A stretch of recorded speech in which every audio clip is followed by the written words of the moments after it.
Hello नमस्कार।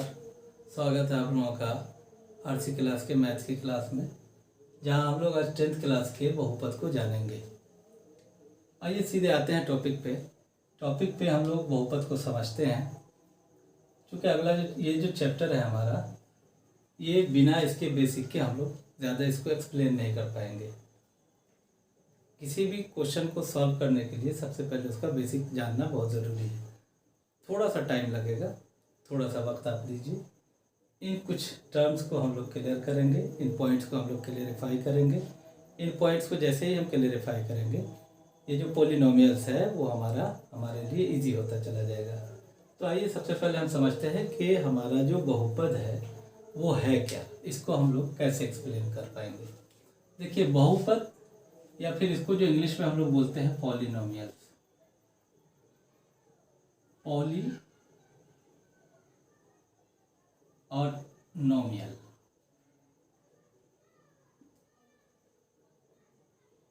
Poly का मतलब होता है मेनी, जिसको हम लोग हिंदी में कह सकते हैं बहु। नोमियल का कोई शाब्दिक अर्थ है नहीं वैसे, इसलिए इसको हम टर्म मान लेते हैं, जिसका मतलब होता है पद। तो अगर हम गौर से देखें इसको, तो ये दोनों ही शब्द मिलकर के हमारे बहुपद को एक्सप्लेन कर रहे हैं कि जिसपे बहुत सारे पद हों उन्हीं को हम लोग पॉलिनोमियल्स कहते हैं। जैसे एक टर्म हमारा हो गया x², दूसरा टर्म हमारा हो गया 3x और तीसरा टर्म हमारा हो गया 3। अब देखिए, इसको हम लोग या तो जोड़ के जरिए एक्सप्लेन कर सकते हैं या घटा के जरिए एक्सप्लेन कर सकते हैं। हो सकता है दोनों जोड़ हो सकता है दोनों घटा हो सकता है कोई एक जोड़ हो, कोई एक घटा हो। तो इसको अगर हम गौर से देखें तो देखेंगे कि ये अपने आप में एक टर्म है, ये भी अपने आप में एक टर्म है और ये भी अपने आप में एक टर्म है। तो एक से ज़्यादा टर्म जब आपस में मिलते हैं तो बहुपद कहलाते हैं। ठीक है, एक टर्म ये x² का, दूसरा टर्म ये 3x का और तीसरा ये वाला टर्म, ये हमारा पॉलिनोमियल हो गया, ये हमारा बहुपद हो गया। देखिए, बहुपद को जो है हम लोग मेनली px से एक्सप्लेन करते हैं। ठीक है, तो p फॉर पॉलिनोमियल, तो px से हम लोग इसको एक्सप्लेन करते हैं। यहाँ आप देख लीजिए, एक चीज़ है कि बहुपद को समझने के लिए हमको सबसे पहले उसके चर की घात को समझना होगा। जो हमारा चर है उसकी घात जो है, चर की घात,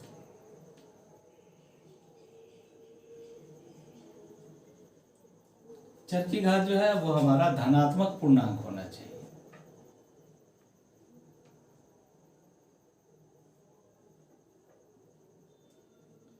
या हम इसको यूं कह लें कि हमारा जो चर की घात हो वो एक होल नंबर हो, जिसको हम लोग पूर्ण संख्या कहते हैं। पूर्ण संख्या के बारे में हमको पता है कि जब गिनती वाली संख्या के आगे 0 जोड़ दिया जाता है, इसका मतलब ये जो है हमारा 0 से शुरू होकर 0, 1, 2, 3 और ये इन्फिनिटी तक चला जाता है। तो हम कह सकते हैं कि जब किसी पद में चर की घात को एक्सप्लेन करना हो या किसी बहुपद में चर की घात को देखना हो, तो सबसे पहले हम देखेंगे कि उस चर की जो घात है वो धनात्मक पूर्णांक है कि नहीं है। अगर चर की घात धनात्मक पूर्णांक है तब तो वो हमारा पॉलिनोमियल है, वो हमारा बहुपद है। अगर चर की घात हमारा पॉजिटिव नहीं है, पॉजिटिव नंबर नहीं है, ये हो सकता है अगर नेगेटिव नंबर में हो तो भी ये हमारा पॉलिनोमियल नहीं होगा। या अगर ये हमारा भिन्न के रूप में हो, जिस तरीके से हम इसको कर सकते हैं कि अगर हम इसको एग्जांपल में आपको बताना चाहें तो x का पावर अगर -1 हो यहाँ पे और +2 हो, तो आप ये देख लीजिए, इसका पावर हमको सिर्फ चर से लेना देना है। अचर की बात हम नहीं कर रहे, चर का पावर जो है वो -1 का है। तो हमने आपको पहले ही बताया है कि अगर चर की घात धनात्मक पूर्णांक होगी तभी वो पॉलिनोमियल होगा, अदरवाइज वो नहीं होगा। दूसरा हमने कहा भिन्न। अब जैसे किसी ने कह दिया कि x की पावर 1/2 प्लस 3x प्लस 3, अगर इस तरीके का हो तो आप गौर से देखिए, ये जो चर की घात होती है यहाँ पे जो हमने लिखी है ये भिन्न के रूप में है।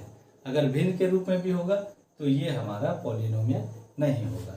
इसी तरीके से अगर हम इसको यूँ एक्सप्लेन करें आपको कि 3x 1.5 इसका घात दे दें, हम इसका पावर दे दें और प्लस कह दें हमने कि 3x प्लस 2।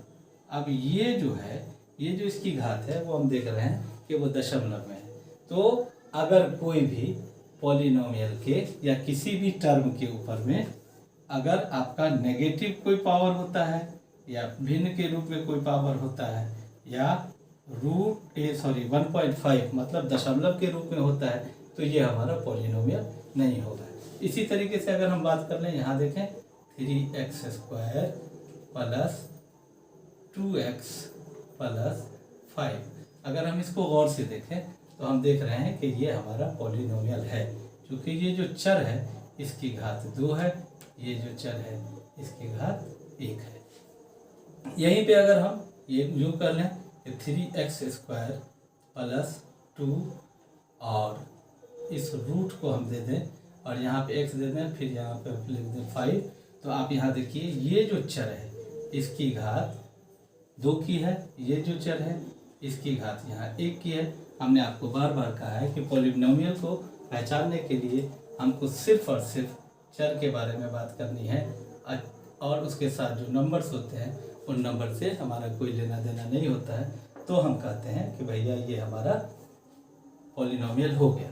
लेकिन इसी क्वेश्चन को अगर हम दूसरे तरीके से आपको एक्सप्लेन करना चाहें, जैसे 3x² प्लस √2 और इसी रूट के अंदर में हम x डाल दें और फिर लास्ट में हम इसको 5 लिखें, तो यहाँ देखिए इस चर की घात 2 हो जाती है और ये पॉजिटिव भी है, लेकिन ये चर की घात जो है ये रूट के अंदर में है, तो ये हमारा पॉलिनोमियल नहीं होगा।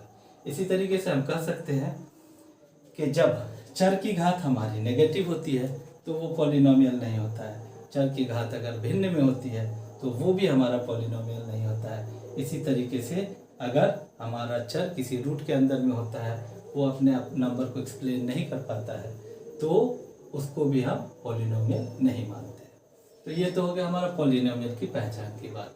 देखिए पॉलिनोमियल में जो है वो अलग अलग तरह के टर्म होते हैं। जो टर्म प्लस और माइनस या प्लस प्लस या प्लस माइनस या माइनस माइनस किसी भी साइन से जुड़े हुए होते हैं।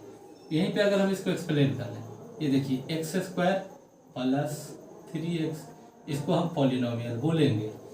अगर हम इसको x² या फिर इसको आप यूँ समझ लीजिए कि अगर हम इसको कहें कि x मल्टीप्लाई 2x, तो ये देखिए इसमें 2 टर्म बनता है और इसमें आप बहुत सारे बच्चे ये गलती कर देते हैं कि इसको भी 2 टर्म मानते हैं, हालांकि यहाँ मल्टीप्लाई का साइन है और ये आपस में मल्टीप्लाई होकर 2x² बना देता है। तो पॉलिनोमियल के लिए जो टर्म्स होते हैं उनके बीच में जोड़ या घटा का होना ज़रूरी है। अगर गुना का बीच में साइन आता है तो वो एक टर्म तो हो सकते हैं, लेकिन वो पॉलिनोमियल नहीं होंगे। आइए अब हम लोग बहुपद के इसी बहुपद से, इनके टर्म से हम लोग ये चर और अचर को समझते हैं कि ये चर और अचर क्या है। देखिए इसमें टोटल 3 टर्म हमने लिए। एक टर्म हमने लिया x², दूसरा हमने लिया 3x और तीसरा लिया हमने 3। इसमें अलग अलग तरह की चीज़ें हैं। ये देखिए इसके साथ कोई चर नहीं है, इसके साथ एक चर है x और इसके साथ चर जो है वो x² है। जब इसके साथ कोई चर नहीं होता है तो इसको कहते हैं कांस्टेंट, और जो चर होता है उसको कहते हैं वेरिएबल। अब वेरिएबल या चर और कांस्टेंट जो अचर, ये दोनों क्या है, इसको हम एक एग्जांपल के थ्रू समझने की कोशिश करते हैं। जैसे देखिए एक एग्जांपल मैं आपको देना चाहता हूँ, 5 + 2 = 7। और एक एग्जांपल मैं आपको देना चाहता हूँ, x प्लस वाई इक्वल 7। देखिए ये 5 जो है इसकी वैल्यू 5 की है, आप कहीं भी जाइए ये 5 ही रह जाएगी। 2 की अगर हम वैल्यू को देखें तो 2 की वैल्यू दुनिया के हर कोने में 2 ही मानी जाएगी। और ये अपने आप में सत्य है कि 5 और 2, 5 और 2 जब आपस में ऐड होते हैं तो 7 बनाते हैं। यहाँ देखिए इसको x और y को हमने जोड़ने की कोशिश की है, x और y जब जुड़ा आपस में तो 7 बना। अब x और y यही आपके चर है, तो हम कह सकते हैं कि चर जो है वो अल्फ़ाबेट होता है और इसका मान टाइम टू टाइम बदलता रहता है। जैसे चर जो है वो हम अल्फ़ाबेट्स जो होते हैं हमारे A B C या इस तरीके से X Y Z, इनके बीच का कोई भी अल्फ़ाबेट हो सकता है। तो आप यहाँ देखिए ये नंबर हैं, ये भी नंबर हैं जिनकी अपनी एक वैल्यू है और ये दोनों नंबर्स आपस में जुड़ करके 7 बनाते हैं। x और y इसको हम लोग कहते हैं वेरिएबल। इसका मान जो होता है वो वेरी करता रहता है, बदलता रहता है।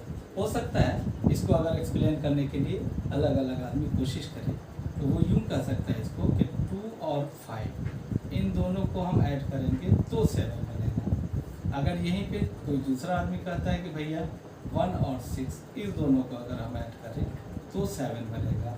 कोई आदमी कह देगा कि भैया 4 और 3 इसको हम ऐड करेंगे तो 7 बनेगा। अब आप देखिए x का जो मान है वो एक बार में तो 2 हो जाता है और y का मान एक बार में 5 हो जाता है। दूसरी बार में x का जो वैल्यू है वो 1 हो जाता है, y की जो वैल्यू है वो 6 हो जाती है तो 7 बनाता है।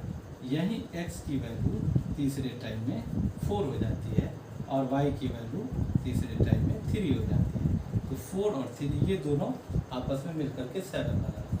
अलग अलग लोग होंगे, उनके बयान करने का तरीका, उनको एक्सप्लेन करने का तरीका हो सकता है डिफरेंट हो, लेकिन आप यहाँ एक चीज़ गौर कीजिए कि ये जो पद है, ये जो आपका x और y है, ये x और y यही चर कहलाता है। चर इसलिए कहलाता है कि ये वेरी करता रहता है, इसके मान हमेशा बदलते रहते हैं। लेकिन जो कांस्टेंट टर्म होते हैं उस कांस्टेंट टर्म के जो मान हैं वो कभी भी बदलते नहीं हैं।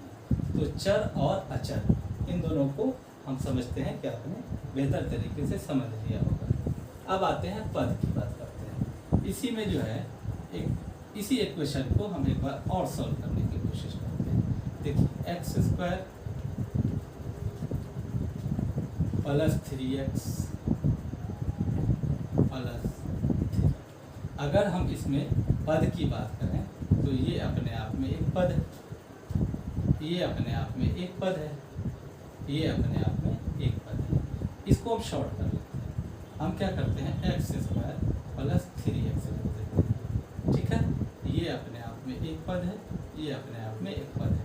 इसको और शॉर्ट अप कर लेते हैं x², ये अपने आप में एक पद है। तो आप गौर से देखिए इसमें पदों की संख्या जो है वो 1 है, इसलिए हम इसको कहते हैं एक पदी, ठीक है। एक पदी का उदाहरण x² में ये अपने आप में x भी हो सकता है, ये अपने आप में 5 भी हो सकता है, ये अपने आप में -5 भी हो सकता है, कुछ भी हो सकता है। एक टर्म जो है वो एक ही टर्म जो है वो एक पदी कहलाता है। यहाँ एक टर्म ये है, यहाँ एक टर्म ये है, तो इसको कहेंगे द्विपदी। द्वि मतलब होता है दो। आप यहाँ गौर से देखिए तो द्विपदी बहुपद है। जब एक पदी होगा तो इसको एक पदी बोलेंगे, एक से ज़्यादा जैसे होगा वो बहुपद में कन्वर्ट हो जाएगा। ये 2 है मतलब ये आपका जो है वो बहुवचन में हो गया, इसलिए इसको द्विपदी बहुपद कर सकते हैं। बहुपद मतलब बहुत ज़्यादा, एक से ज़्यादा। अगर इसको हम लोग गौर से देखें तो ये 3 भागों में बटा हुआ, एक टर्म ये है, दूसरा टर्म ये है, तीसरा टर्म ये है। तो एक टर्म, 2 टर्म, 3 टर्म, तो ये हो जाएगा त्रिपदी। त्रि मतलब होता है 3, 3 से ही 3 से ही त्रि बना और 3 से त्रिपदी होगा, तो ये त्रिपदी बहुपद हो गया। तो इस तरीके से हम एक पदी, द्विपदी, त्रिपदी या बहुपदी, एक से ज़्यादा जैसे ही होता है वो बहुपद में कन्वर्ट हो जाता है। इसलिए इसको एक्सप्लेन करने के और भी बहुत सारे तरीके हो सकते हैं। हो सकता है ये 4 टर्म का भी हो, 5 टर्म का भी हो, 10 टर्म का भी हो, तो उससे कोई मसला नहीं है। हमारा जो मेन मोटो है वो इनको समझना है और ज़्यादातर यही सारी चीज़ें हमारे काम आने वाली हैं। एक पदी, एक टर्म वाला, द्विपदी, 2 टर्म वाला, त्रिपदी, 3 टर्म वाला। यहाँ साइन वेरी करेगा। साइन क्या वेरी करेगा? कि हो सकता है प्लस भी हो सकता है माइनस का भी हो सकता है दोनों माइनस माइनस का हो सकता है एक प्लस एक माइनस का हो। इस तरीके से उस साइन को हमको नहीं देखना है। तो ये हो गया आपका पद भी क्लियर हो गया। अब आते हैं हम लोग घात पे। देखिए, किसी भी बहुपद की जो उच्चतम घात होती है वही बहुपद की घात कहलाती है। अब जैसे x का 10 प्लस 2x का 100 प्लस 3x स्क्वायर। अगर आप गौर कीजिए तो इसमें इसका जो घात है वो 10 का है, इस चर की जो घात है वो 100 की है, इस चर की जो घात है वो 2 की है।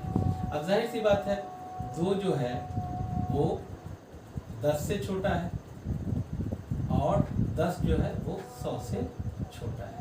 आप यहाँ गौर से देखिए, इन तीनों पावर में ये 100 सबसे बड़ा है।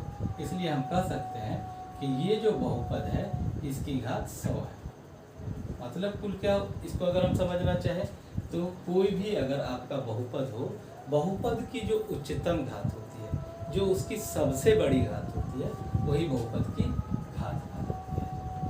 ठीक है, तो अभी हम लोगों ने क्लियर किया पॉलिनोमियल्स को पहचानने का तरीका। दूसरा हमने फिर एक्सप्लेन किया आपको चर, तीसरा हमने आपको एक्सप्लेन किया अचर, उसके बाद हमने पद की भी बात करी, फिर हमने घात की भी बात करी। अब हम गुणांक की बात करेंगे। गुणांक की बात करने के लिए थोड़ा सा इसको मिटाने का कोशिश करते हैं। हम इसको मिटा देते हैं ताकि मैं आपको बेहतर तरीके से एक्सप्लेन कर पाऊँ।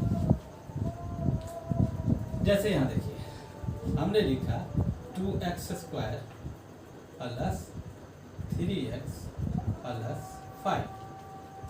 अगर इसकी हम बात करें, इसकी बात करें तो इसको चर के साथ हम गुना कर लेते हैं। तो चर का x स्क्वायर है मान, और ये हमारा 2 के साथ मल्टीप्लाई हुआ है। अगर हम इसको बात करें, इसकी बात अगर हम करें तो ये x जो है वो 3 के साथ मल्टीप्लाई हुआ है, और ये हमारा कांस्टेंट है जिसको यूँ हम रहने देते हैं। ठीक है, तो हमारा जो भी नंबर चर के साथ मल्टीप्लाई होगा, जो गुना होगा, वो चर का गुणांक कहलाएगा। हो सकता है ये यूँ भी हो सके, √2x² प्लस 2x प्लस 5। तो आप यहाँ गौर से देखिए, यहाँ हम इसको माइनस कर देते हैं। इसका जो गुणांक है x² का, ये यहाँ पे √2 हो गया। x² का गुणांक √2 हो गया। अगर हम इसकी बात करें तो ये x का जो गुणांक है वो 2 हो गया। हम इसको 2 इसके साइन के साथ लेने की कोशिश करेंगे। तो अगर यहाँ प्लस होता तो हम इसको प्लस कह लेते, लेकिन इसके साथ माइनस है तो हम इसको माइनस करेंगे। तो ये देखिए, हमको जो गुणांक देखना है वो गुणांक देखना है कि जो चर से गुना हुआ है उसी को उसका गुणांक बोलते हैं। ठीक है, और ये हमारा कांस्टेंट टर्म होता है। ठीक, तो हमने अभी आपको गुणांक भी एक्सप्लेन कर लिया। गुणांक को बस इतना आप समझ लीजिए कि चर के साथ जो भी नंबर गुना किए जाते हैं वो उसके गुणांक कहलाते हैं। अब यहीं पे अगर एक टर्म और हम देख लेते हैं, x² माइनस 2x और प्लस √5। अब यहाँ देखिए, x को किससे गुना किया गया, x² को, तो आप कहेंगे कि 1 से। बिल्कुल सही बात है। अगर हम x की बात करें, x को किससे गुना किया गया, तो इसको -2 से गुना किया गया है, और ये आपका कांस्टेंट टर्म √5 है। इसके साथ भी होता है, इसकी वैल्यू जो होती है वो 0 होती है। तो इसको हम लोग 0 का मतलब कुछ भी नहीं होता है, इसलिए हम इसको इग्नोर करके चलते हैं। हमने √5 ही इसको ले लिया है। ठीक है, तो x² का गुणांक 2 हो गया, x का गुणांक यहाँ -2 हो गया, और ये कांस्टेंट टर्म हो गया। तो इस तरीके से हम लोग जो है वो बहुपद के गुणांक को भी समझ गए। तो हमको ऐसा लगता है कि हमारी जो क्लास है, जिसको हमने बड़ी कोशिश से और बड़े जतन से आपको समझाने की कोशिश करी है, वो आपकी कुछ हद तक समझ में आई होगी। अगर आपको समझ में आई होगी तो हमारी क्लास को आगे भी फॉलो करते रहें, और अगर अच्छा लगे तो एक बार लाइक भी बटन दबा दें, ताकि हमारा भी हौसला बढ़ता रहे और मैं यूँ ही आपके लिए नई नई वीडियोस बना करके आपको आसानी से समझाने की कोशिश करता रहूँ। जय हिंद।